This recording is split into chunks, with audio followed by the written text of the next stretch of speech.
सजन तोहरे बिना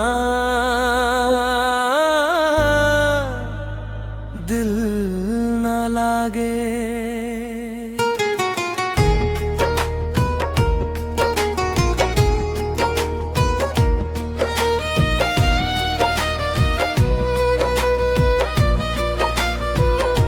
तोहरे बिना दिल न लागे सजन, रात भर रोवे नयन। तोहरे याद में भींजे अचरा, तू ही बन लूं मोर जीवन। निंदिया उड़े चैन खो जाए, दिलवा तोहरे पास जाए। हर पल तोहरे नाम पुकारे, सांसों में तू ही समाए। जब तू हंस के देखना दिल धड़कन भूल जाला। तोहरे बिना ऐ सजन जीना मुश्किल हो जाला।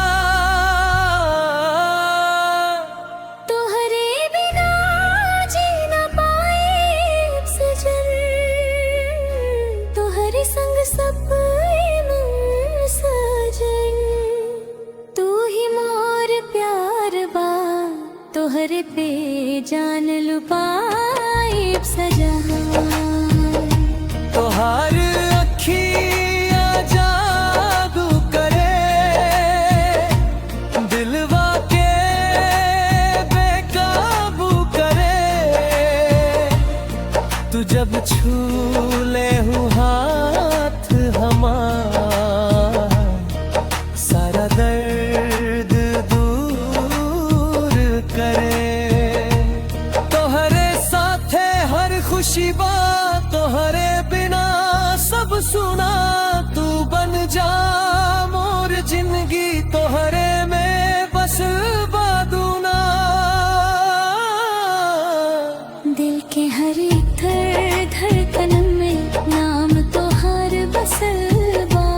रब से बसे मांगतानी, तू हर जन्म में मिलबा। तोहरे बिना जी न पाई सजन, तोहरे संग सपना सजन। तू ही मोर प्यार बा, तोहरे पे जान लुटाए सजन।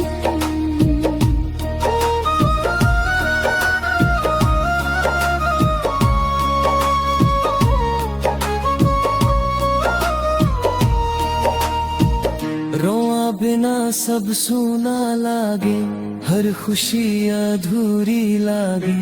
चांद भी फीका लगेला जब तू पास न लागे। आजा सजन अब देर न कर, दिलवा के हाल समझ जा। तोहरे खातिर जिएत बार, आके हमके अपन बना जा। तोहरे बिना जी न पाए सजन, तोहरे संग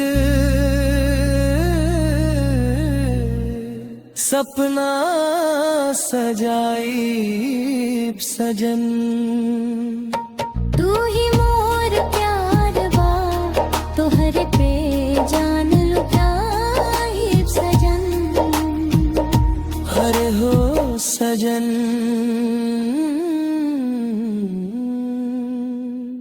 तोहरे बिना